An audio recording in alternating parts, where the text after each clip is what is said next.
Hey guys, Kyle here. So, just before the show starts, I wanted to mention our Patreon.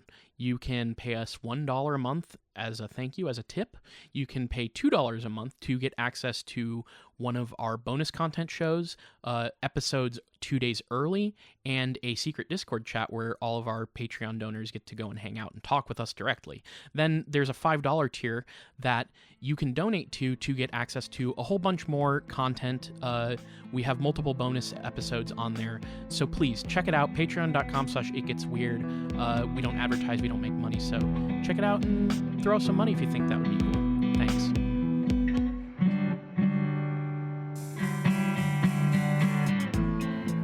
Welcome to It Gets Weird, our comedy show where we explore the unusual, the unbelievable, and the unexplained to try to make your world a little weirder. I'm Nile. And I'm Kyle. Nile, how are you doing today? Today, for me, just to get this out of the way, you ever have one of those days where you just suddenly have to do something, like, let's say, sit down and record a podcast with your friend. Mm-hmm. And everything that happened up to that point in that day just felt like it was a dream. It was Yeah, like It was a haze. I've definitely dissociated my way through many a day, and then have had to sit down and talk to a human being over the internet like you, and am confronted with reality in a way that I'm not fully prepared for. Yeah, I've spent all day doing a pretty mundane thing, and then I blinked and saw your message, and I was like, oh shit.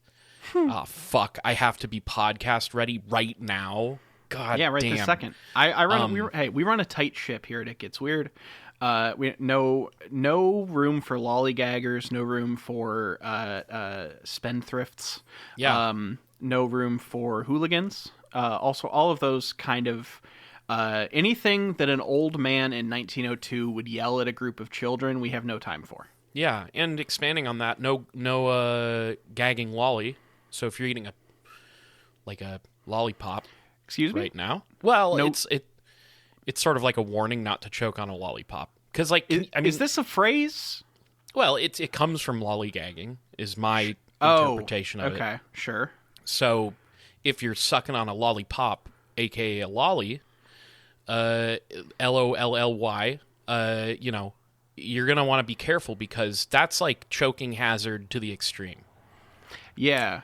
The thing they don't teach you about when they're licking to get to the center of those Tootsie Pops is if you push that thing too far down into your mouth, it can totally block your pathway. Yeah. You got a hard ball yeah. and a stick. I love the very, very subtle tone in your voice when you realize you have to say yes to whatever stupid shit I'm saying. It's very entertaining for me on my end.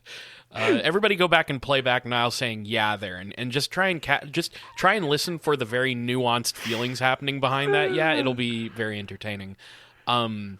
Well, I don't know. I'm about to be in Colorado, and I guess that's relevant to the podcast insofar as it concerns the Denver International Airport. Yeah, you gonna fly through there?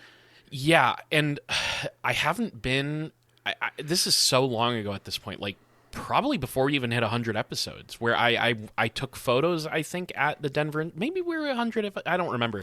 It's long ago. Yeah, it's somewhere in the early years. But I took photos at the airport just to, have personal, just irrefutable proof of the evil vibrations happening in that place. Now, I couldn't get any photos of it from above and check to see if it looks like a swastika, so I'm maybe looking to see if I can discover that on this go round. Yeah, but as we all know, it's really easy to non-commercially fly above an airport. yeah. Well, I was thinking what I might do is I might go up to the captain of the ship and say, knock on the door, knock knock, hey, can I step in here for a minute? And they'll be like, please, we'd love to have you, Kyle. And I'll just be like, hey, could you just do me one quick favor? We can do just a little loop around. I just want to take a look at the topography here and see what we can find. And they're like, shit. Hey. I imagine they'll be like, shit, we've never thought to do that. Let's see what it looks like. Yeah, come take a look through the big window, a.k.a. the windshield of this plane. Yep. Now, you also, while you're up there, maybe you can make sure that they're communicating well between the pilot and co-pilot, and that they're, there's not any tension that is causing unresolved problems for them as a duo. I think that could be helpful. I did learn some techniques on how to do that from a master of social communication between airplane pilots. So I'm actually well equipped to maybe start a conversation about that and see if I can just kind of improve the flight health. Is that what they call it? Would they call it like flight health? Like yeah, I guess safety too is probably the proper term. So yeah, I'll see if I can do that. So that's exciting. It's so, this is such a whirlwind. I'm good. We're doing this, then I'm gone, then I'm back, and it's episode 500. We got something special planned. So it's it's a lot of crazy shit going on. Now, all that said, now we have a podcast. We do have a podcast. Today. Yeah, we have an email, is what I was trying to say. If you're cool with me reading this real quick. Oh, I'm a little bit peckish. Sure, go ahead. Okay, so we have an email from Michael, and Michael says, I found your podcast thanks to Adam Go Rightly linking to the episode on saucers, spooks, and kooks on Blue Sky, which is a great episode on a documentary I have to watch. Shouts out to Adam Go Rightly. He was sort of reposting our episode on saucers, spooks, and kooks, which we just discussed here an episode or two ago. Goes on to say, it's so my kind of pod. When I saw there was a past episode on Bannerman Island, I had to listen. I thought I'd pass on a few things from my experience. I haven't been to the island in a few years, but have poked around in some areas of the island the public generally doesn't get to. I don't think NYSDEC would let you advertise on the side of the castle, but you could probably record an episode on the island. I could send you Wes Gottlock's number if you wanted to actually arrange something. Hell yeah! That's a very funny connection. I don't know when we would ever be able to get out there, but I would love to record a podcast on the island, which, if you recall, dear listener, this was a haunted castle on an island.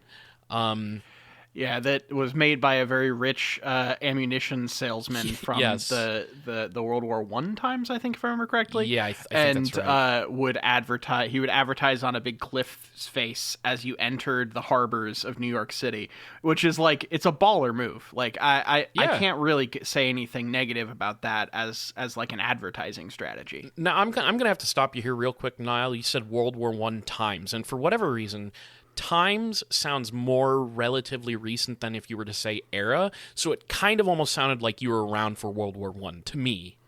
Oh, okay. See, I was more worried that if I called it the World War I era, you would wonder what Taylor Swift album came out then. Oh, because I'm such a big Swiftie. Well, just because she's really monopolized the idea of the eras. Of World War I, yeah. Oh. Sorry. No, there is a whole, man, it's not a conspiracy, but there is a whole thing about her trying to marry into the Kennedy family to be American royalty. Wait, what? I'm not going to get into it fully right now. I don't know the full details, but it's a thing that I went down a little bit of a rabbit hole one day on, and maybe I'll start bringing weird shit like that to this podcast, because if there's an episode length of it, because I think I find people interesting in that way, and the fact that is there's not one but two major pop stars that both are kind of obsessed with the Kennedy family. It's Taylor Swift and Lana Del Rey. Oh, okay. Lana Del Rey has songs about wanting to bone JFK. Lana Del Rey is the one who said my pussy tastes like Pepsi Cola, I think. Is that true? I think that's true. Might be. It very well could be. Which I doubt it. First of all, but yeah, no, this is surprising to hear because I'm such a big Swiftie fan. You'd think I would have run into that. I'm a bit of a Swift head, which I think is the term. You're a real galer, you know? Yes? Mm-hmm. What's that? It's people who are convinced Taylor Swift is secretly gay. Oh, okay. I've heard of this because I'm a fan. Yeah. Yeah, I think that's probably right. All right. But the email goes on to say, you mentioned the Phantom Ship in Fata Morgana, and I thought I'd let you know that those illusions are very common on the Hudson. I see them from my kayak very often, especially in the spring when the water is colder than the air. one I see often is the illusion of a green buoy, 63, looking like a bright green tower from the Esopus Meadows Lighthouse, which is less than a mile away. Anchored Hell ships in yeah. the anchorage ground south of Esopus Island can look huge and tall under the same conditions. Interesting. You can see the temperature differential between land and water by looking at the Mesonet weather station at Red Hook and the NERRS tide station at Turkey Point, which are a few miles apart. I love getting an email like this because this is clearly somebody with very, very specific knowledge of a certain thing. Mm-hmm. And while I did look at maps while doing that episode, I'm not this level of intimately familiar. Right. The NERRS station has thermometers in the water and in the air. The air temperature tends to be moderated by the water temperature. And we got a couple links here that we should probably look at. And then they say, here are a couple photos from a few years ago. I think they've done some restoration on the residence since then. So there's photos that were sent. Oh, this is sick, actually. Wow. I'm looking at them now, and I'll have to share these with you now. But this looks cool. I would love to check this out someday. I think Bannerman Castle is legitimately really cool, and worth taking a look at some photos of if you haven't. Yeah, 100%. But since Michael here is a new listener to the show, maybe they don't know that we were going to read this out on the show. But thank you nonetheless. This is very interesting, and shouts out to Adam Go Rightly. I mean, he said thank you for the nice episode on our documentary. So much appreciated. Adam Go Rightly's a legend in the You're doing good UFO work. space. So yeah, thank you very much. Anyways, that's our email. Thanks again. What have you got for me this week, Nile? Well, I guess if we're talking about eras, if we're talking about times, if we're talking about all those things, I think that's applicable today. Because today, Kyle, I want to travel all the way back to the 1600s in France and talk about the Loudun affair, aka the Loudun witch trials. Interesting. Now, Okay.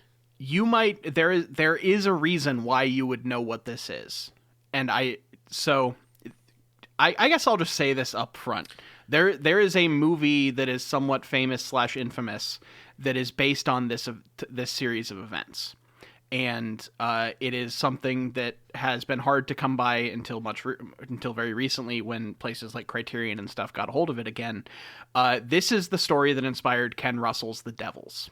Oh, I've seen that movie. Mm-hmm. Interesting. Okay, cool. So this is a series of witch trials. I got into this because I was trying to do my Ghost Nuns episode, and I got sidetracked by this. So I will do a Ghost Nuns episode eventually, but this story was really interesting, and I got really into it. Okay, Look, fuck it.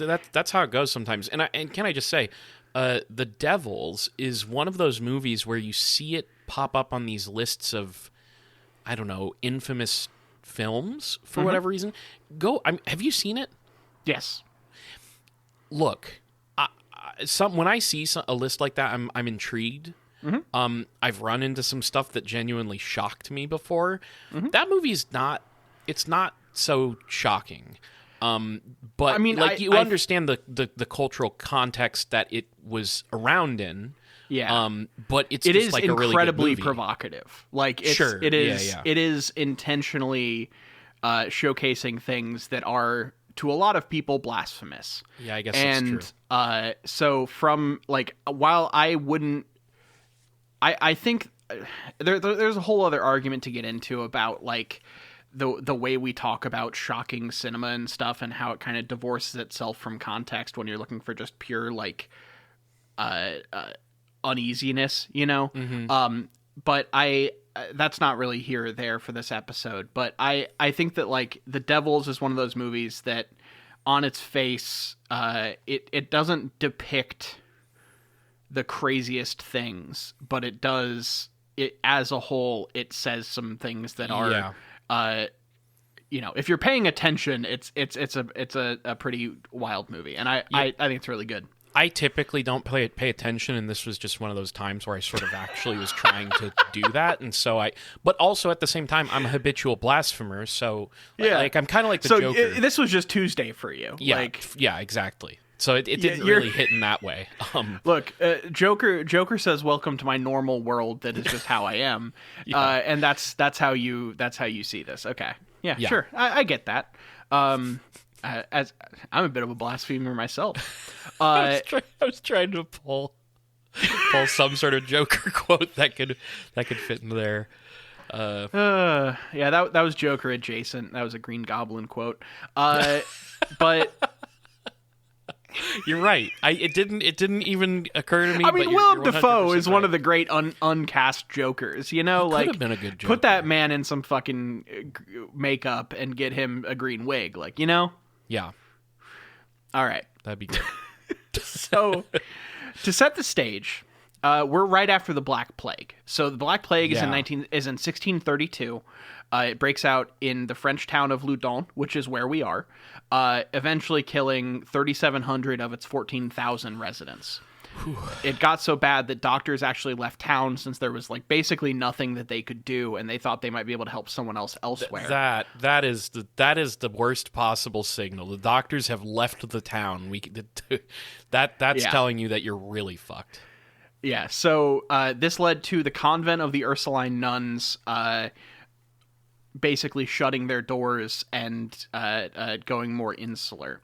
At around the same time, France was also recovering from some recent turmoil around the Reformation, where the Catholics and the Huguenots had it out for a while, and there were some rebellions. There was a lot of battle and retaliation by the king.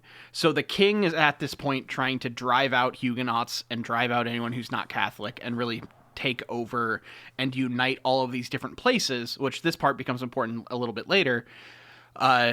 He's trying to unite all of these disparate kind of warring factions under his rule, and part of the things that he's doing to try to make that happen is uniting people under Catholicism, and also to kind of at certain places taking down big walls so that there's places are less isolated from each other. Now, I'm not saying it that way makes it seem kind of positive. Like he was trying to gain iron-fisted control of all of France. Like sure. He's not like the king is not the fucking savior of this story. This story is somewhat tragic in many ways. So basically, there's a lot of turmoil from the plague, but also from social unrest with this kind of religious division in the country. I hate to do this, but it makes me think of COVID a bit, where you're just like waking up and you're like, you have a tickle in your throat and you're like, is today, and then you turn on your computer or whatever and you see like, oh my God, what did the president tweeted Kafifi? Oh fuck. Yeah. So I can only imagine waking up with boils on your body, and you're just like, oh my God, what's the fucking king doing now? Yeah. that would be rough. Yeah, it's just, this is like, to give this some context, in 1572, when there was the St. Bartholomew's Day massacre, the Huguenot community made up approximately 10% of the French population. You can't just brush past the St. Bartholomew massacre, but maybe, are we getting it? What the fuck is that? It's a historical event that I didn't take a bunch of notes on. So basically it was a targeted group of assassinations against the Huguenots from the Catholics in 1572, where they targeted religious leaders, and like there's literally an era of French history that's called the French Wars of Religion, and the St. Bartholomew's Day massacre is a part of that. Like this was the time period where people were really taking a lot of there's a lot of fighting over the divisions in the church. So there's like the French Reformed Church, and then there was also the Catholic Church, and there's also the Protestant Reformation, and the Huguenots are part of the Protestants, whereas the Catholics are the Catholics. Yeah. And so there's this, they have to try to kill each other at this point. It's just so insane. You've got a plague going, you've got a king who's trying to take control of everything, and then there's just people just getting massacred. I mean, Sometimes I have to remember that it's actually kind of decent to be alive in 2026. Yeah. Not during that shit. Yeah, so like this leads to basically in this time period the Huguenots went from before this taking up approximately 10% of the population to shortly after this being only 1% of the population. Jesus. So they got both driven out and killed pretty heavily in this era. So they were mostly concentrated in the southern and western parts of France, but they were, there were the Huguenot rebellions in the 1620s to try to go back, and then Louis XIV came in and decided that they were really going to bring back the Catholicism as the only way, and he started up persecution against them again, and that led to basically the Huguenots having down to approximately 1,000 to 1,500 people. So Jesus Christ. All in all, it's a bloodbath. Being a Huguenot in France in this era is just a dangerous thing, and it's hard to deal with. So there's just a lot of that kind of stuff happening. Now, to go back to the actual story here, the Ursuline nuns, which are a certain convent of nuns in this town of Loudun. It is a small convent that was started with approximately, sources differ, between 16 and 17 nuns were there originally. Most of them came from noble and rich families, and this nunnery was less a place where people were really devout and upstanding Catholics that really believed in everything hardcore and were very pious, and more a place for rich and noble families to stash their daughters that were misbehaving a little bit. And so this place basically, this place started out as kind of a weird thing anyway. Like it wasn't this, but this wasn't all that uncommon. I don't mean to make it out like this is the only convent that was this way. Much like insane asylums, nunneries were a place to stash problem children in this time period. And so a lot of the people who were here were not necessarily the most devout Catholics. So when you say misbehaving daughters, like they're going around like unscrewing the tops off of parking meters or something? Like I don't have a lot of I only have specifics on the one who becomes the head sister, Jeanne d'Agnes. But and she just felt like she was a noble social climber. A lot of them were kind of that aspect, where it was like they didn't want to this is me being a bit just guessing, but the idea, the thrust of it is this: the family wants you to marry a guy. Either he won't be available until a certain point, so they stash you there until you're ready, or you refuse to, so you get stashed there as a nun. Like it's that kind of like they're not misbehaving in their some of them might have drank or whatever the fuck, I don't know, but this is, I say misbehaving in the way that a French French nobleman in the 1600s would, not in the way of anything nowadays. Mostly these women had no existing in a lot of ways. Yeah. Okay. Basically, so again, another score in the for 2026. By the way, like not to say 2026 doesn't have its problems, but like that's insane. Yeah. So. In this time, it was during this time period, in around 1634 is when it started. Actually, sorry, 1632 in September is when the reports really started, but then a guy will enter a little later. But they started to see some apparitions, and that eventually led to the nuns starting to speak in tongues and convulse and do all of the famous things that come with possession. The nuns saw apparitions. Correct.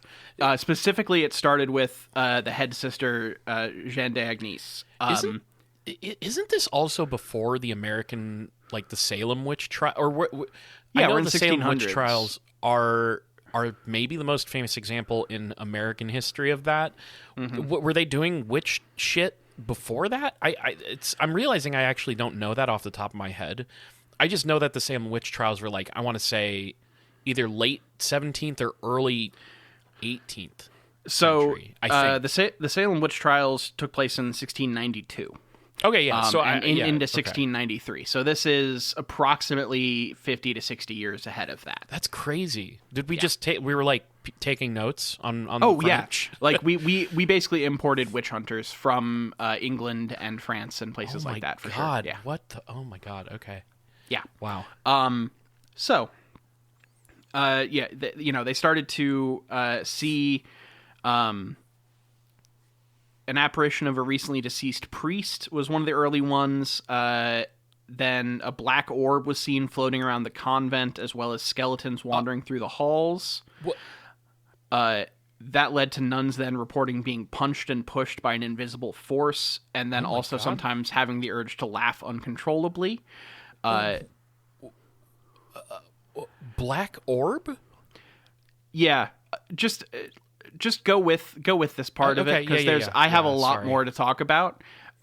These are the things that the nuns started to claim to have seen. By early October, Sister Jean, who is the head nun, felt an invisible hand clench around her fist, and when she unclenched her palm, she found that she had 3 bloody hawthorn thorns in there, and this seemingly marked the true beginning of the possessions.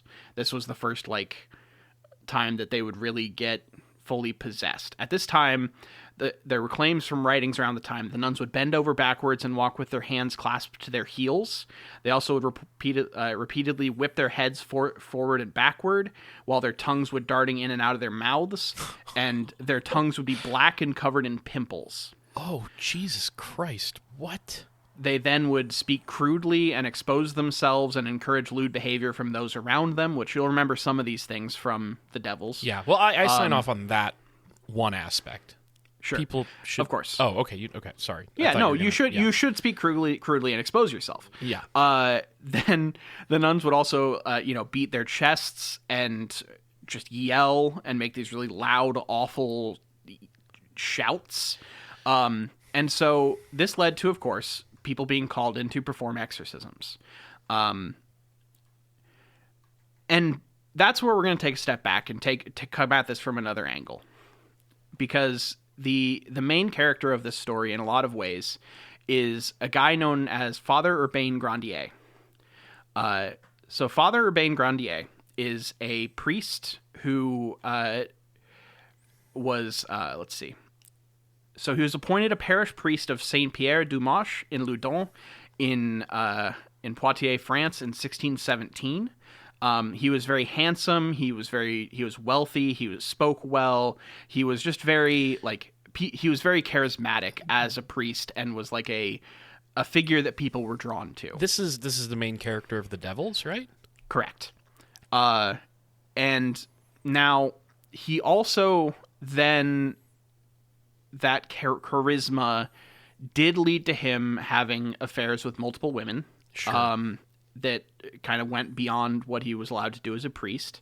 Yeah. And he Third also base and more.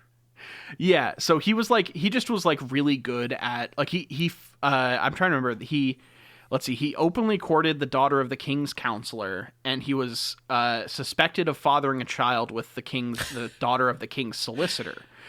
And so while he was doing all of this, where he was fucking the daughters of people directly tied to the king, Jesus. He also was writing a book about how priests should not have to commit to celibacy.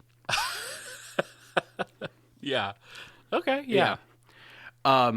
So this started to rub some people the wrong way, as you would expect. Interesting. And on June 2nd, 1630, he was arrested for immorality and found guilty by a man that hated him, the Bishop of Poitiers.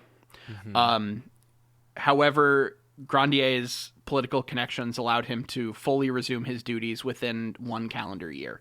So he was well liked enough by enough people that the Bishop of Poitiers couldn't knock him out by himself.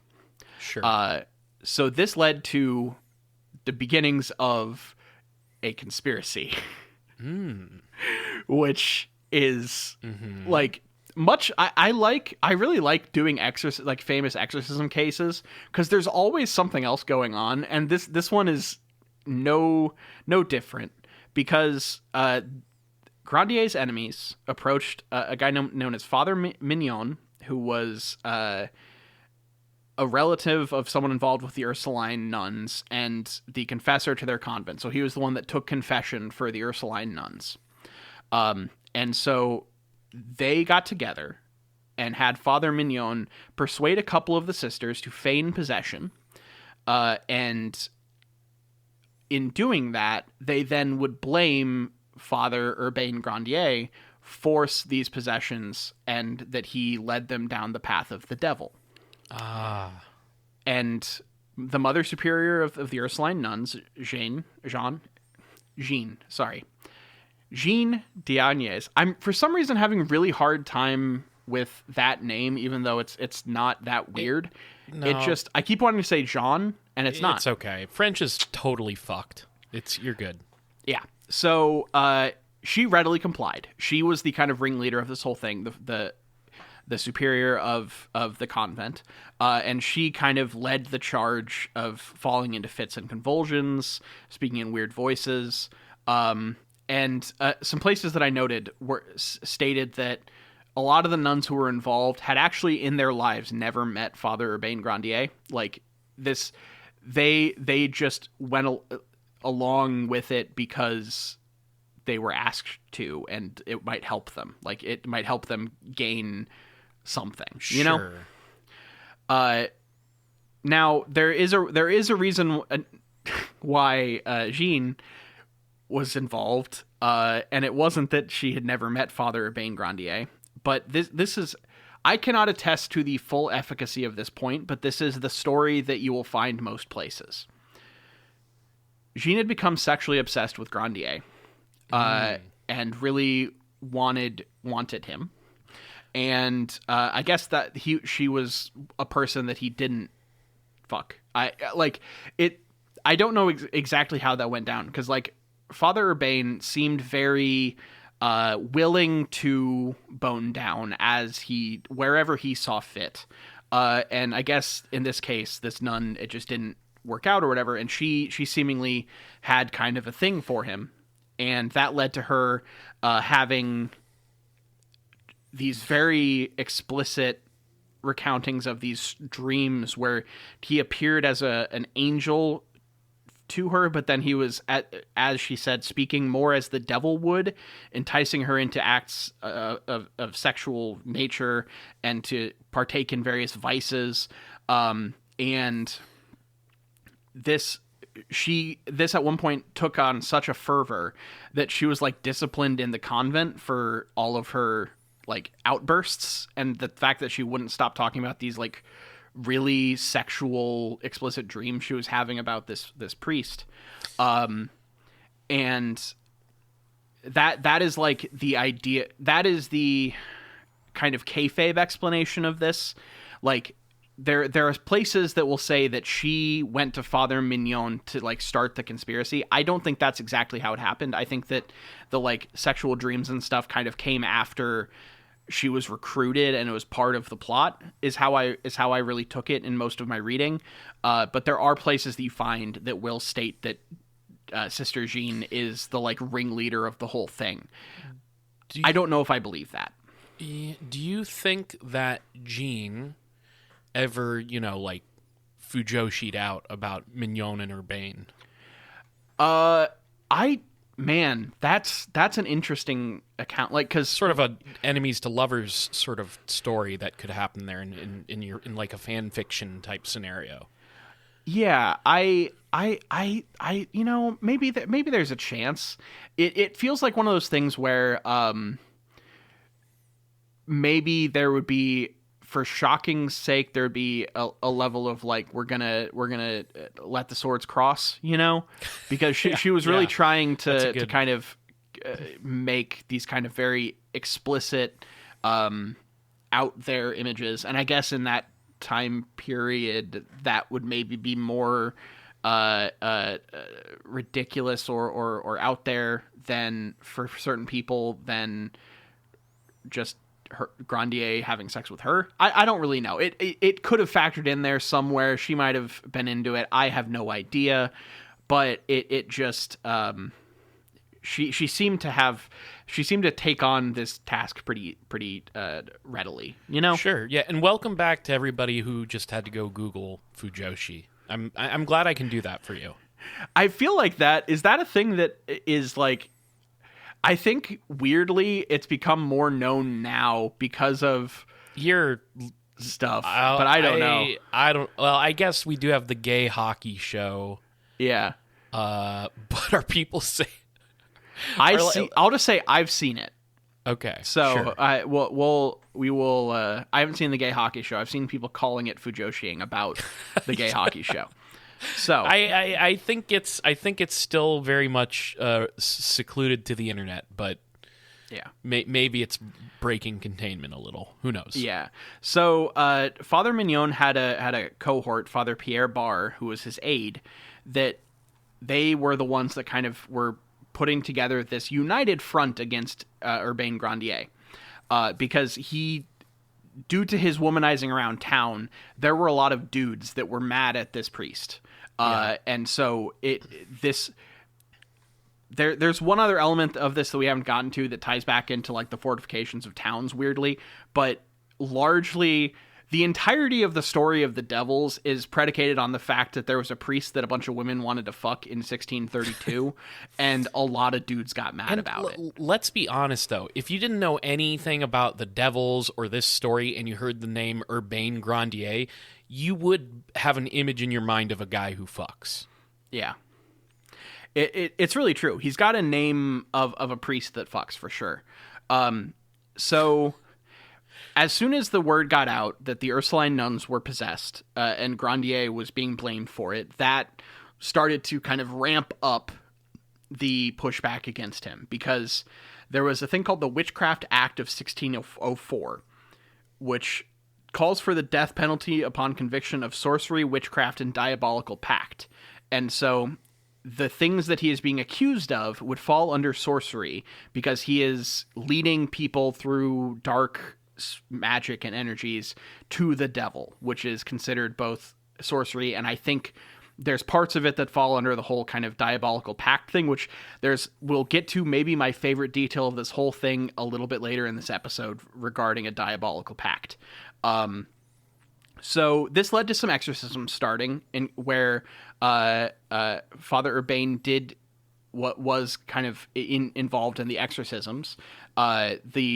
The nuns put on a very big show. They shrieked, they suffered convulsive fits, they cavorted, they said shocking shit. They started to come up with kind of their lore, so to speak. The ringleaders of this whole possession thing were two demons known as Asmodeus and Zabulon. And Zabulon was sent by Father Grandier via a bouquet of roses that he threw over the convent walls. It really feels like they're playing Calvin ball with possession in this case, because the two ways that we have now invoked possession are the thorns in the palm of Sister Jean, and then a bouquet of roses being thrown over a convent wall. And I'm not an expert on true possession because, some would say it doesn't exist. But I am curious what the rules are for how you get possessed, because those seem kind of scattershot. Sure, but also like if Urbain is an emissary of the devil, the machinations of devils, it's mysterious and arcane, so maybe they just have a multitude of different ways to entice people. I don't really know, to be honest. Yeah. I mean, look, God moves in mysterious ways, and I have to assume so does the devil. I think, man, I might be due to just try to do an actual just possession and exorcisms episode instead of just covering cases and talk about like how the actual beliefs on possession and everything, because I think that would be interesting and solve some of these kind of gaps in my knowledge. I imagine it would change geographically and sure, historically and culturally. It's going to be different all the time. So maybe there's just a cultural and context for this as well. So there is like an exorcism era. Like there's like a time where exorcism, it was around this era with the witch trials and stuff, where exorcism was especially rampant, and I think that would be an interesting thing to cover. Yeah. But, so at this point, Grandier tried to take some steps to defend himself. He appealed to the bailiff of Loudun that the nuns have basically been attacking his character erroneously, and they needed to be isolated until they figured this stuff out. The bailiff's orders were then ignored. Nothing happened. Nothing came of this. So in desperation, Grandier wrote to the Archbishop of Bordeaux, who sent his doctor to examine the nuns and found no actual evidence of possession, which ended the exorcisms on March 21st, 1633, and ordered the nuns to confinement in their cells. This kept things quiet for a little while, but it wasn't the end of the possessions, and it wasn't the end of the story for Father Urbain Grandier. At this case, Grandier thought, there's no way this stuff is going to stick to me. This stuff is all made up. The courts will hear me out. And he was thrown in the prison at the Castle of Angiers on November 30th, 1633. And do you know of the concept of a devil's mark? Like the mark of the beast? Kinda, yeah. It's very similar. There's things with witches and devil, like people who have a pact with a devil creature, that there is a marking on them somewhere on their body. Yeah, on your exactly. in between your balls and asshole, right? Or in a barcode, if you'll recall that. Yep. that's actually sometimes it's something, on the back of the neck underneath the hairline. That's actually something that I've been meaning to cover on here at some point, which is the cult that believed that the devil's the mark of the beast was like inside of barcodes, right? For grocery. So like you go to the grocery store, every time you buy stuff with a barcode on it, the devil's getting into your life or whatever. Yeah, there are people that at some point would make cashiers type out the codes on all of their products so they didn't get barcode scanned. Yeah. And that is a real thing. Yeah. We should bring that back. No. And really. Oh no. Don't harass your fucking checkout. No. People. I'm saying that it would be fun to see the people who believe that live their lives. That's sick of me. I'm saying. Yeah, a little bit. Guess. It's a little sick. I'm sorry, but it would be interesting. So in this case, the devil's marks are a type of mark that will appear on your skin. Either it stays there, or in this case, they will go hunting for it and do things to you to make it appear. Sure. Because was it a taint-based mark? Like, did they have like a taint inspector for this whole process? No, it was. The thing is, they might have poked him in the taint. I don't know. But they supposedly found devil's marks around his body when they started to poke him with a lance and then touch him elsewhere. So basically, they just like stabbed this guy a bunch. And they said, "Yep, that's a devil's mark." And yeah, when he Jesus, yeah. So this is a practice that was kind of gone by the turn of the century, around 1700, but was basically a method to torture people during this era. So, if it's one of those things where it's like, it speaks to me a lot like the way you would test for a witch by like drowning them, where like you're just doing it. You're not really caring about the answer. You're just trying to torture or kill the person. It's a very you're fucked if you do, fucked if you don't kind of type procedure. So,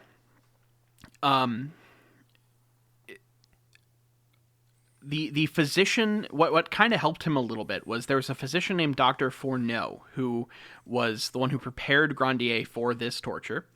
And him, along with an apothecary from Poitiers, protested this and said they found no such marks. And this is when there was kind of a groundswell of people behind Grandier trying to extol his innocence and defend him, and say that they saw the machinations of the plot happening around him, and were trying to save him. But that didn't fully work because the other side started to redouble their efforts too. A relative of Sister Jean's, Jean de Laubardemont, and who was a crony of the powerful Cardinal Richelieu, along with the Capuchin monk Father Tranquille, brought to the attentions a work of Father Urbain Grandier's that was written in 1618, that specifically kind of took jabs at and satirized the works of Cardinal Richelieu.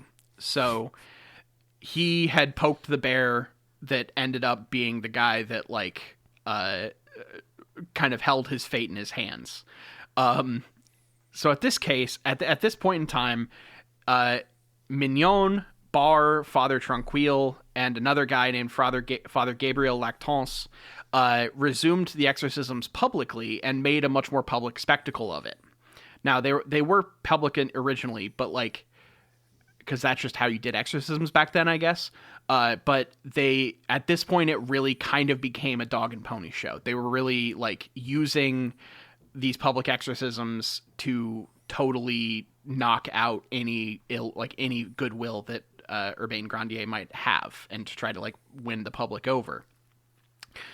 Now, there's some details of the exorcisms, both in the Grandier era and in this later era, that I think are just kind of interesting, because whole thing was a fucking farce. I'll say that, because how this stuff works was they would like start doing the whole thing. They would start exorcising these people, and then there are tests that you do during exorcisms where you test them for like languages they don't like know. Do they are they able to speak a language that they have no knowledge of? Uh-huh. And so, but then the sisters who were possessed would then just claim, while possessed, that whatever spirit they were possessed by didn't know that language. They knew these other languages. And so, and like the people who were exorcising them hated Father Urbain Grandier, so that didn't matter to them. But it just like, there were even sisters that recanted during this thing. There was during one of the exorcisms, some burning sulfur fell on the lip of a woman named Sister Claire, who burst into tears and said that she was ready to believe that she was possessed as she had been told, and because she did not deserve to be treated in this manner. And then there was another time where Claire tearfully said that her possession and accusations against Grandier were all lies, and she had been forced to tell them by Mignon, Lactance, and the Carmelites. But that's just the devil moving through her. Exactly. Sister Jean was having none of that. Eventually it got so like, it's so, not to get too far ahead of myself, but Father Urbain was executed for this. This is the level of fucking stuff that was going on during these exorcisms. At one point, Sister Jean like ran away, tried to like escape the convent, but was captured and returned. And couldn't handle the priest who fucks. They had to kill him. You're too handsome, man. You gotta die. So like it got so wild that at one point Sister Jean was like, at one point during the day, seen standing in the rain in just her shirt with a rope around her neck and a candle in her hand, tied to a tree, threatening to hang herself for like with all the stuff happening. And then the other sisters had to come out and like cut the rope and drag her away. This was witnessed by the chief magistrate, and the exorcists had to like convince everybody involved that all of the weird actions of Sister Jean and all of the retractions and recantations were all lies of Satan. Mm-hmm. Right, exactly. So, while this was happening, the case against Grandier was not only being used against him, but it also was being used to like attack the Protestant Huguenots in general, because the nuns started to say that all of the Huguenots were disciples of Satan, and that after the Protestant Reformation, like there was this whole thing happening at the same time where Catholics and Protestants were both like trying to show how good they were at exorcisms. So there was like a battle between who had the greater spiritual power to exorcise possessed people. And so this was used to like slander the Huguenot Protestant exorcists and state that the Catholics were the ones that had the actual spiritual power. A wizard battle. Yeah. Now, there's a thing that I referenced earlier that comes into play here. So the Jean de Laubardemont, who was the inquisitor on this whole thing, was first sent to town on business from the king to look into demolishing the town tower and some of the walls around to kind of help to kind of, secure the control for the king. He came to start working on doing that, and there was effectively a protest that stopped him, like an armed group of people that stopped him from doing that. And he had to report back. And another thing he reported back was that, there's some weird possession stuff going on with this Father Urbain Grandier thing. And he also, Grandier also was one of the people who was protesting and keeping this tower from being destroyed. So he basically, Father Urbain Grandier somehow or another got on the wrong side of literally every single person that could have tried to stop this from happening to him, because he just was too cool. And it led directly to his death. It's wild. Yeah. That's God.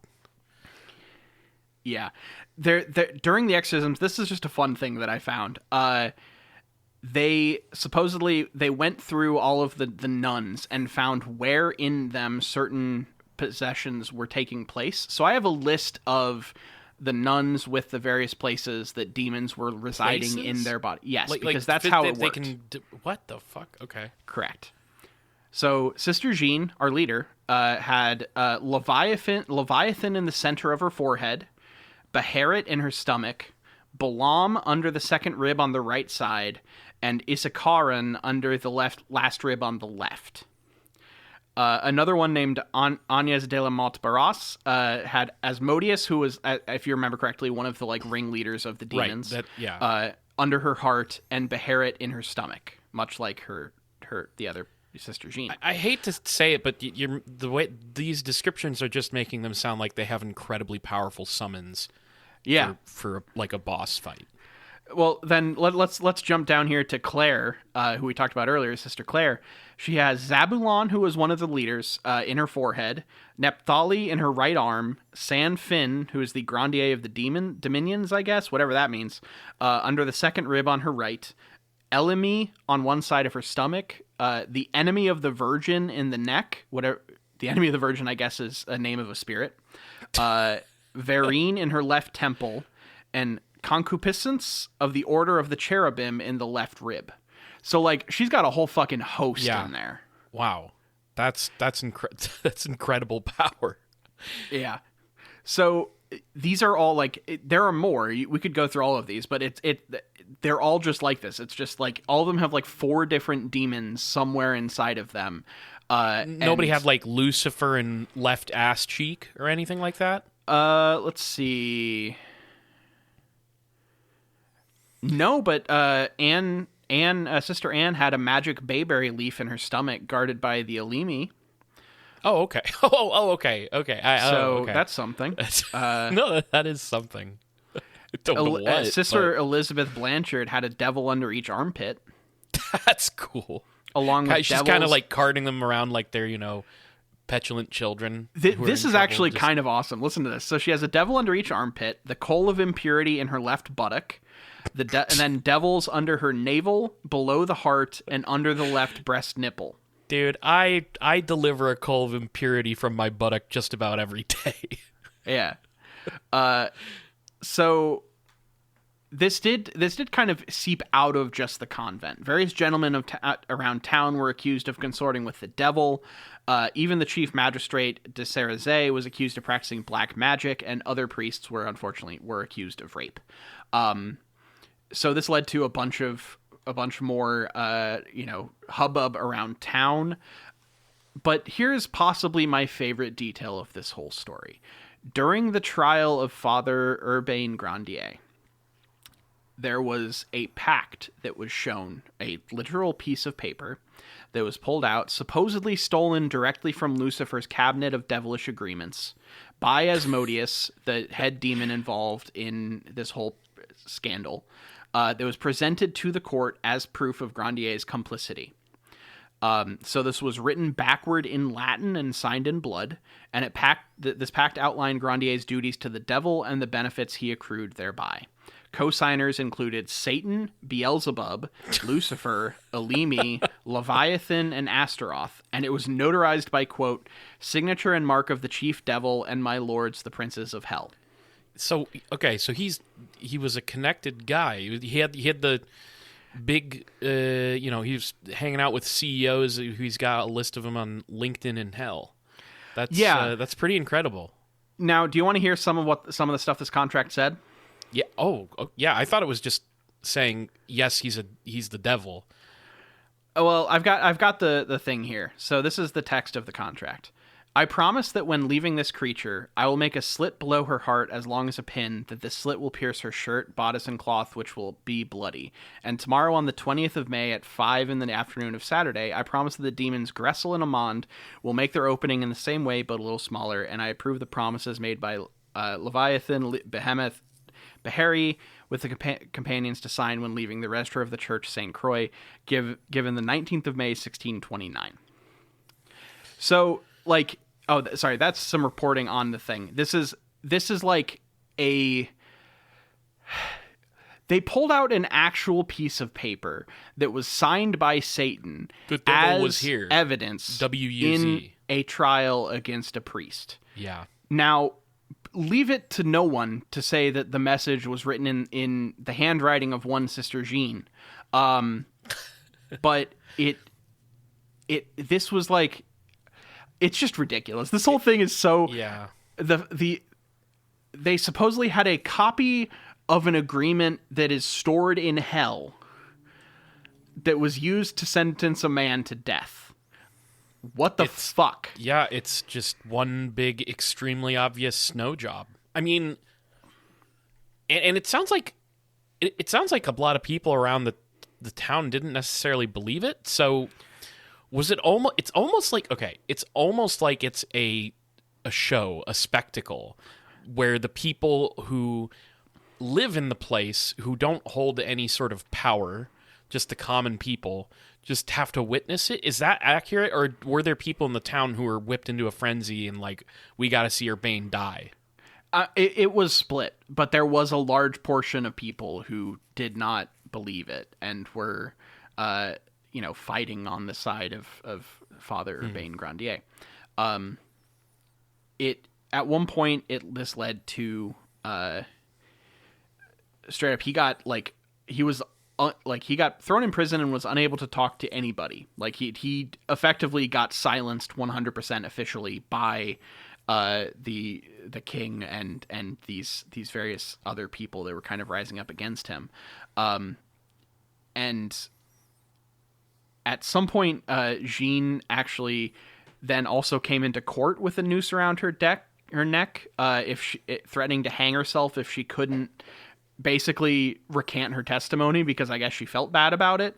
But even this didn't sway anybody, and various other witnesses were pressured to keep silent or threatened with arrest as accessory witches or traitors to the king. People involved in the case on Grandier's side had to flee France. But Grandier believed basically till the end that he would be exonerated, to the point where he only appeared before judges 3 times across this whole thing. But on August 18th, 1634, Grandier was found guilty of sorcery and placing evil spells to cause the possession of the Ursuline nuns, and was condemned to be burned at the stake. Yeah, I remember this from the movie. Yeah. Now, they didn't just burn him at the stake. First, he was subjected to a thing called the Spanish boot, which is a torture device made of a red-hot iron vise filled with spikes that would break your legs and feet. Jesus Christ. Yep. And they're like, as he was getting tortured and eventually killed, the people were like, anytime he would cry out to God, there were people who were like on hand to say that he was actually praying and invoking the devil. Like, the smear campaign continued through his torture and death. Now, what they were supposed to do was they were supposed to strangle him to death and then burn his body. He did not die from the strangulation. That is what I'm guessing here.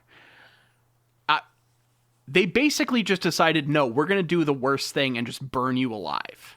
They effectively decided to...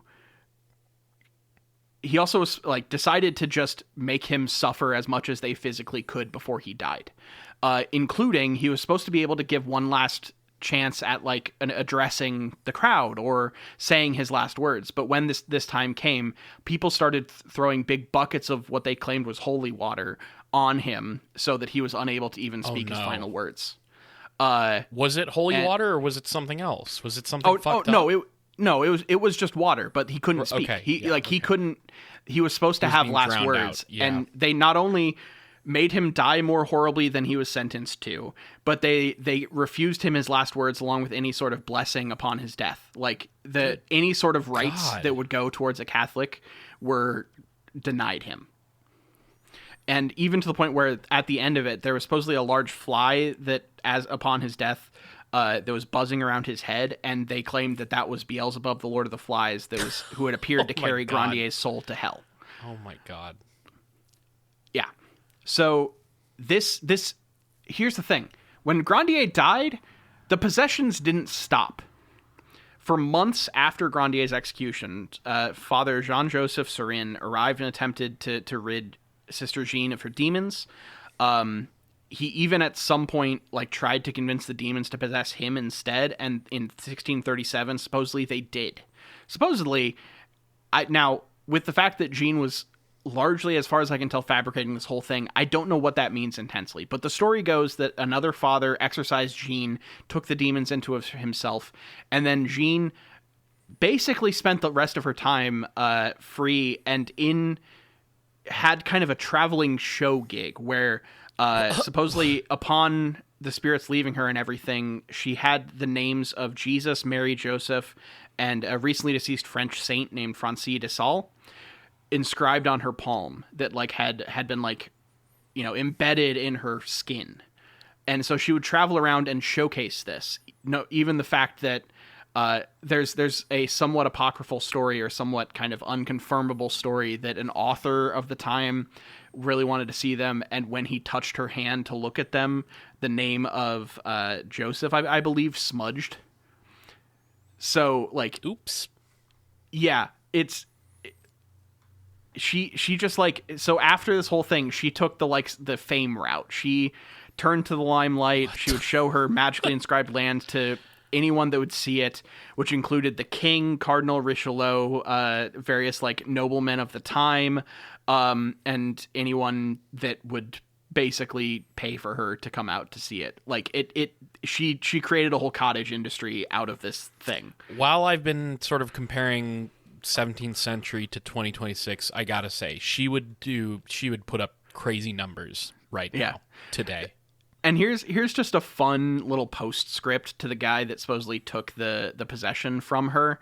Father Jean-Joseph Surin remained quote-unquote possessed throughout the rest of his life, although he did remain self-aware. He described the possession as just a terrible pain at the base of his stomach. At one point, this led I'm to guessing him... that's not actually a possession and he just has some horrible illness? Probably.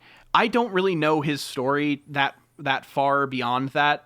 I just know that this is the, as far as it goes with relations to this story, is that it's claimed that he despaired at times and at one point even tried to commit suicide, but eventually recovered and continued to write and work until his death in 1665. So, yeah, it's not... That's most of the story of the Loudun affair. Some people claim that it was mass hysteria. Others claim that it was, an elaborate plot to get rid of Father Urbain Grandier, which is kind of what I think it was. It sounds like it. But we do have, just for fun here, so Aldous Huxley wrote a nonfiction book about this called The Devils of Loudun that argued that the accusations began after Grandier refused to become the spiritual director of the convent, unaware that Sister Jean had become obsessed with him. So that when it comes down to the Sister Jean is the architect of this whole thing, that comes from a book from Aldous Huxley. But even John Locke wrote about this. He said that, quote, "The story of the nuns of Loudun possessed was nothing but a contrivance of Cardinal Richelieu to destroy Grandier, a man he suspected to have written a book against him, who was condemned for witchcraft in the case and burnt for it. The scene was managed by the Capuchins, and the nun played their tricks well, but all was a cheat. So you didn't convince John Locke, but yeah. Well, I think I've heard enough. I'm going to convert to Catholicism. Yeah, do it. You should convert to Catholicism and then watch The Devils and see if it hits differently. Maybe we could do the conversion on the podcast. Oh, that'd be I don't fun. know. I don't know. Like, do they like dunk you in get water? baptized. And, well, like... I think you have to go through catechism and stuff. Like, you have to like go through some classes and pass some stuff, and then you get baptized, if I remember correctly. Cool. Well, we can somehow do that on this podcast. I'll reach out to some local Catholic priests I know and see if we can make that happen. Because boy, after hearing all that, I'm ready. Yeah, it really makes you hip to Catholicism, you know? It really makes you want to get involved. Yeah, You got really animated in this story, I must say. We always joke about me being the history guy, but yeah. and but you got, I don't know, something about this. It this flipped one, your trigger. This is the kind of story that I get really into, where it's just like, there's a thing that exists in pop culture, and that is like based on this historical event, which isn't exactly what anyone thought it was. Like, because like the popular consensus of this, it is that there's like, you know, there was some plot or whatever. But most people don't know the full extents to which the entire like, you know, so much of the like leading portion of France around this area decided to band together and ruin a dude, Just murder a guy. Yeah. But it really just it sticks with me. I think these stories are really interesting. No, it definitely is. And I remember, watching The Devils and reading that it was based off of a real thing, but it's almost more absurd. I mean, obviously the movie has the, blasphemous stuff being depicted that's pretty intense, but the sort of broader machinations of it is almost more insane to me than masturbating with a crucifix or whatever. Yeah, like the truth is weirder than the movie. I think. Like, I think it's, and I think the movie is cool. Oh, great movie! Check it out. But yeah, in fact, you could just play this as a almost like a commentary track. You could just turn the movie on mute. And see how they listen sync to up. Us. Yeah. Let's see. I think that movie is decently long, so I think we'd have to record another 30 or 40 minutes to fully make it happen. I'm not going anywhere. You got 30 minutes of bullshit you want to talk about that people could play over the Devils. I have seen some other Ken Russell movies that I like. There's one about the night that Lord Byron and Mary Shelley and who's the other guy that they spent. It's called Gothic. They spend. It's the night that kind of inspired Frankenstein and various other things. And it's just this like really weird, heated, horny chamber piece. It's really cool. Look up Gothic. It's a good movie. I'll check it out. I don't know if I've seen. Have you seen like Lair of the White Worm or anything? No, I haven't. That's a good one seen too. Lair of the White Worm. I'm looking at the list here. Oh, he did Altered States too. Oh, he did Altered States. Yeah, I really like. Okay, that's the other one I've seen. I like Altered States. So like, Ken Russell. Go watch some Ken Russell movies. He makes some weird shit, and it's a good time. Maybe you could just use a portion of this and have it as a commentary track for his last film, A Kitten for Hitler. Interesting. I'm looking at this right now. Wow. All right. I honestly don't know of that movie in any way, shape, or form, so I have no idea what the fuck that's about. 2007, created it intending to be offensive, which caused casting problems. So he decided to cast an adult with dwarfism instead of a young child for the lead role. An Oompa Loompa got to play the lead role of Lenny, an American Jewish boy who aims to inspire a change of heart in Hitler. What is this? Fucking that one guy who made the Thor movie that everybody hates? God damn, Yeah. I can't. Whatever. His Taika name was. Waititi is his name. Taika Waititi. And the what is the name of that fucking movie? I just heard someone was just talking about it like 3 days ago. Fuck, I don't know. I saw that movie. It wasn't particularly good. Yeah. Who cares? This short film sounds really crazy. Yeah, Ken Russell is like a provocateur. Like Sure. he makes intentionally kind of ribald stuff. Well, which The Devils is and pretty cool. Altered States are great movies, so maybe I'll have to check out A Kitten for Hitler from 2007. It's wild that there was a Ken Russell movie in 2007. Anyway, yeah, that's basically what I have for you today. There's been a bunch of adaptations of this in various ways. Like there's a novel. There's like a novel in 1949. There's a play. There's an opera by Christophe Penderecki called The Devils of Loudun. There's the film. You know, this is one of those things that has kind of seeped into culture as a reference point for people. That in a way that I think is interesting. Yeah. So you want to do a big question? Yeah, and you know what? I'll answer it before you ask it. No, I would not sleep with Father Urbain because I'm a Catholic now. And you don't sleep with a guy who gets around like this. You just don't. True. I do believe that's I think that's one of the 10 Commandments. Yeah, actually the 11th commandment is specifically don't fuck Father Urbain Grandier. Yeah. So honestly, a lot of people missed that one. It's only in some of the earliest translations of the Bible. No one knew who that fucking was at the time, so they didn't really worry about it. Turned out to be very prophetic. Mm-hmm. So sorry, do you have another big question since I ruined the first one? Yeah, let me come up with another one. So, if you had to have a demon possessing you in some portion, in some place in your body, where would you want to have balls? Asked and answered. And why do you want it in your balls? I just think that's like the most. That's like probably the spot where having a devil would be the most like aura farming capability. So you just want your balls to kind of hurt most of the time? Well, I guess am I in pain? Is that what you're telling me? I mean, that's like I guess the only that's thing the we have to thing, go but- off of is the fact that like this dude that supposedly had a possession had his tummy hurt for the rest of his life.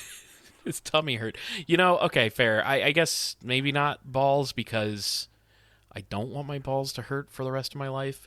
There is something a little appealing to the idea of the taint, but that the pain there is also not a great spot to have it. I already have like feet problems. I have what is that, like the plantar fasciitis? Mm-hmm. So maybe I'll just put it there. Just lump it in there. Yeah. Just lump it in because I already got to deal with that. But I do think it would be cool to have Asmodeus hanging out there because he's sort of like the boss. He's like the kingpin. At least of this possession, yeah. Yeah. You'll take Asmodeus. I'll get Zabulon. I'll put Zabulon in my knee. You know. Sure. What? Neat. Can you elaborate on that, please? I mean, it's just one of those things where I think that like your knee, there's not a lot of nerve endings there. There's like it can ache and stuff. There's enough. I guess there is, yeah, but there's nerve endings everywhere. You know, Yeah. like. I'm going for things here, and there's plenty of like I can wear like a knee brace. It'll be fine.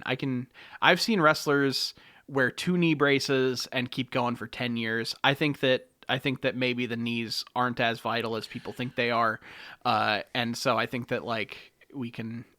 I think I'd be okay. Do we get any cool powers from having these devils in us? I mean, you can like bend over backwards and say "fuck me." You know, like I think that kind of stuff is kind of par for the course. You know. Yeah. Yeah. I mean, I don't know whether I'd call that a power, but it is. I was kind of doing that before I had a devil in me, so like. You can basically do anything in the moveset of Voldo, I think, is like the idea want to see black for orbs. devils, you know? Yeah, the black orbs thing is like one of those things that I wish there'd be more elaboration on, but because the whole thing is so much a hoax that like there was no black orb elaboration that I could find, sadly. Yeah. Damn, it would be cool to be Voldo, moving around like that. Yeah, that like weird thing where he like does the like full crab walk, but then is like humping at you, he sort of like that move. uses It's his really weird. Crotch to smack you around a little bit. Yeah. That'd be cool to be able to do. I don't think I'm limber enough for that, but maybe if I had No. Asmodeus in me, maybe we could make something happen. I think it would. I think it would help. You know. Yeah. All right. Well, anyways. Yeah, we'll go ahead and call it on that one. Well, let's go and take care of our business. Sure. If you want to find us on your podcatchers, if you listen to podcasts somewhere, look up It Gets Weird. We're almost certainly there. Spotify, others, Yeah. we're there. We're on Blue Sky, I guess, at It Gets Weird. That's where we were having a little interaction with Adam Go Rightly. Again, shouts out. Check out Saucers, Spooks, and Kooks. Twitch.tv/itgetsweird. Fuck, the devil is taking over my tongue right now. Check that tongue for black and pimples. I genuinely sometimes think, like, you should just go to a speech therapist to continue podcasting, Kyle. I think that to myself sometimes. Just fix that. Twitch.tv/itgetsweird, where Colin and I are at the Elite Four. I'm going to be out of town because of all the Colorado bullshit, but I will be back, and we will be defeating the Elite Four soon. It's going to be a huge battle. Come check it out. It's been a lot of fun. Email us, itgetsweirdpodcast@gmail.com. Just like Michael, you could have your email read on the show. Tell us a cool story or something interesting from the world of weird. We'd love to hear it. So just email us, itgetsweirdpodcast@gmail.com. Just let us know how we should address you, and it might end up on the show. Now, if you want to support us, and I know you do, everybody all the time is like, oh my God, I want to support you. I want to support you. How do I do that? It's so easy and so inexpensive. You would not believe it. We have a Patreon. Patreon.com/itgetsweird. $1 tier, $2 tier, $5 tier. The $1 tier is the tip tier. You just are kind of tossing a buck in the tip jar and saying, hey, thanks for doing what you do. Thanks for being the best podcast on weird stuff. But if you want bonus content, the $2 tier and the $5 tier are going to be where you want to go. At the $2 tier, we have It Gets Weird TV, where Nile and I are right now in the back half of the X-Files Season 3. It's been a really great time discussing the X-Files super in-depth, and then people get to vote on the next show that we watch. Then at the $5 tier, we have World of Weird, where Nile and I talk about whatever we want to talk about. It's a lot of fun, a lot of movie stuff, a lot of music talk, a lot of stuff that sounds like our tangents from the main show, but for a little over an hour. Whether you donate to the $2 tier or the $5 tier, you get access to the main show 2 days early on Friday instead of Sunday, and you get access to the Discord where we're hanging out, chatting with our listeners, just like you. And I should say, I'm looking into setting up a way to like do a movie night on there. So people were asking about a certain show that I talk about a lot on the podcast, which is currently very unavailable online and physically. And I said, what the hell? I have it. Maybe I'll stream it for some people. So that's just one of the many benefits you get from joining our Discord through our Patreon. But money is tight. We get it. Times are tough. If you can't donate to our Patreon, please tell somebody you know about our podcast, somebody who you think would like it, somebody who you think would hate it. That actually might be an interesting experiment to try. Let's win them over. Yeah, maybe. Yeah. Make an argument for us, I guess, and see if you get in honestly, if you get in like a heated fight with that person, and then picture the fight in the beginning of They Live, but over our podcast. Well, that's what I want. Middle, but yeah. And I think honestly think that what you should do is you need to get in a fight with someone who is not into the podcast. Yeah. And then you need to win that fight. And upon winning that fight, you need to proclaim to the person who is videoing the fight to put onto YouTube about how the power of It Gets Weird allowed you to win this fight. Yes. And then that's going and honestly, if you could give the full link to like, you know, it gets weird podcast@gmail.com. Like if you could do basically the whole business and run that down for the like back half of the video, that'd be fantastic. Yeah. And then that goes viral. Everyone's like, oh, I got to listen to this podcast so I can win all of my fights that I get into, because everyone gets into fights. Because everybody's fighting. Everybody is in their life at one point is going to have to get into a big crazy fist fight. And we're on your side if you know we're the podcast to listen to sort of juice you up. It also might help to shout out that you have Beelzebub in your taint. In you know, after you win the fight, because you know who knows what demonic powers could sort of come your way if you do that. This has gone on long enough. Check out patreon.com/itgetsweird. Tell friends, tell family, tell your congressman all about It Gets Weird podcast. All right. Thank you all for listening. Thank you for your continued support. This has been It Gets Weird, and I've been Nile. And I'm Kyle, signing out. Peace.